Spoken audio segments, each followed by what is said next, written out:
Убаюкивают усталость и ночная тайга. Не ожидаешь услышать здесь голос человеческий. И спишь, не опасаясь у тлеющей головешки. Уважаемые посетители моего сайта, я здесь говорю о проблемах ночевки в дикой природе в одиночку. Опасно ли это? Привожу рассказ бывалого охотника о его необычной ночевке в Алтайской тайге. Мы живем в городах или в поселках. Мы ночуем в своих квартирах или в гостиницах. Изредка в своих машинах. Еще реже в палатках. Мы привыкли к комфорту, привыкли к общению с друзьями, с коллегами, с родными. Мало кто из современных любителей природы хоть раз в жизни ночевал один вдалеке от человеческого жилья, например, в 10 километрах. Мы знаем о таких историях из интернета или из книг, но это не дает нам полного понимания и личного опыта. Ночь среди дикой природы приносит неожиданные впечатления, может быть, даже очень сильные эмоциональные переживания. Днем вроде все ясно. Человек видит, что ничего страшного вокруг него нет. Просто природа, птички щебечут и чирикают, мухи летают.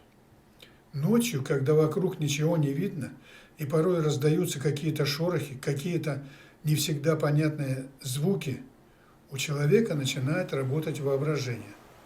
А исторический опыт, заложенный в генах, настраивает на тревожное ожидание опасности и увеличивает содержание адреналина в крови. Люди все реже бывают один на один с дикой природой. А ведь совсем недавно в нашей алтайской деревне многие мужики осенью уходили в лес на недели по одному, на промысел белки и других зверьков. С собой брали самое необходимое – охотничье снаряжение, сухари, соль, сахар, сало, бутылку водки. Палаток у них, как правило, не было.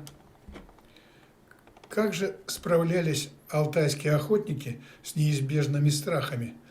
Я думаю, что сам образ жизни рядом с дикой природой, тяжелая работа, чаще всего с выходом в лес, в горы, постоянный обмен информацией, местные традиции готовили охотников к одиночеству в тайге, где помощи ждать неоткуда и не от кого.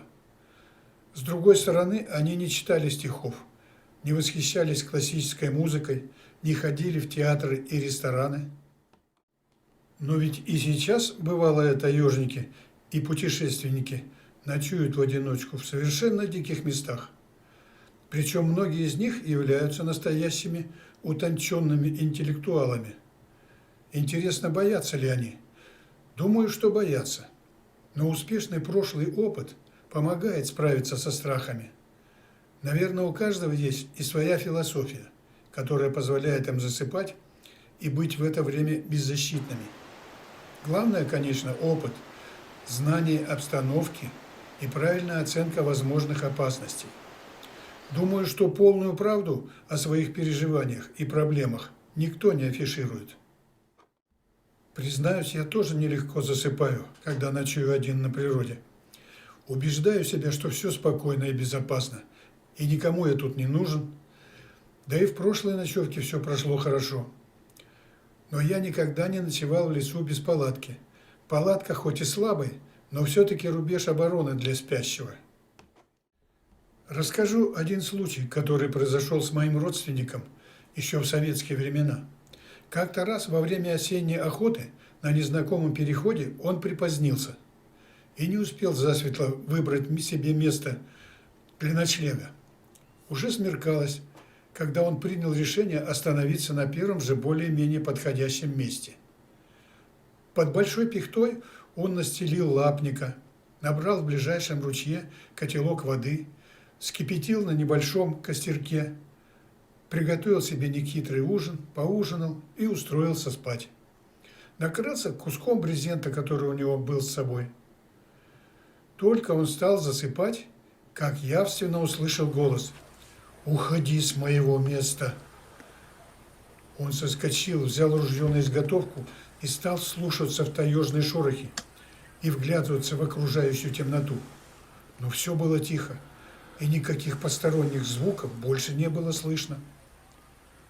«Почудилось?» – подумал он. «Бывает. В этих местах не с кем было делить место, тем более, что его хватило бы на многих». Постепенно он успокоился, и усталость взяла свое. Он снова погрузился в сон. Сколько прошло времени, неизвестно, но его снова разбудил тот же голос, который повторил свое требование. «Уходи с моего места!» Вся кожа покрылась мурашками, а сердце билось так, что казалось, его слышит вся тайга. Если бы не взведенные курки и не 2 пули в стволах, наверное, умер бы со страха. Но холодные стволы давали уверенность в том, что не все еще потеряно.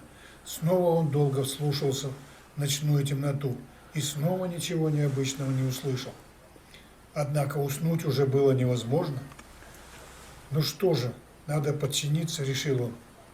Ощупью надел патронтаж и старенький рюкзак с провизией, взял из костерка толстую тлеющую ветку и почти на ощупь по тропе отошел 50 метров.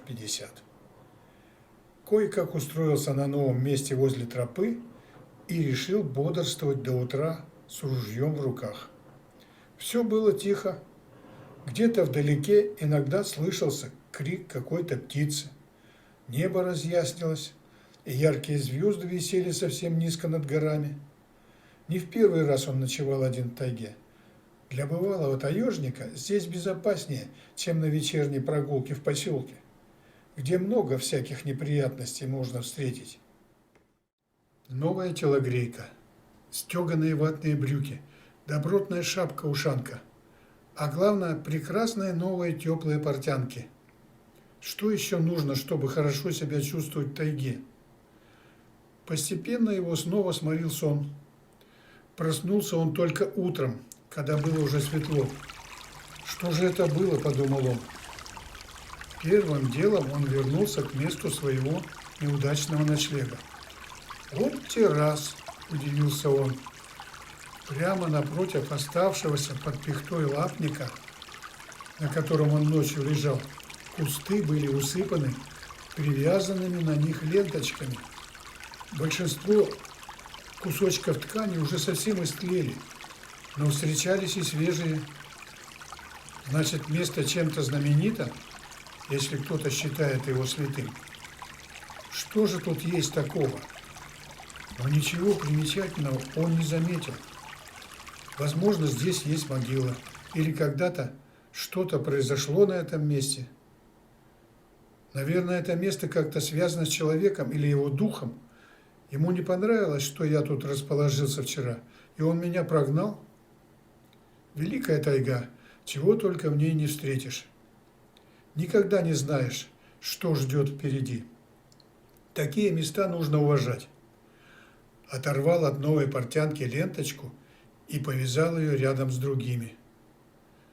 Слабый ветерок слегка покачивал ленточки. В тайге было тихо. Он немного постоял, поклонился этому месту и двинулся в свой дальнейший путь.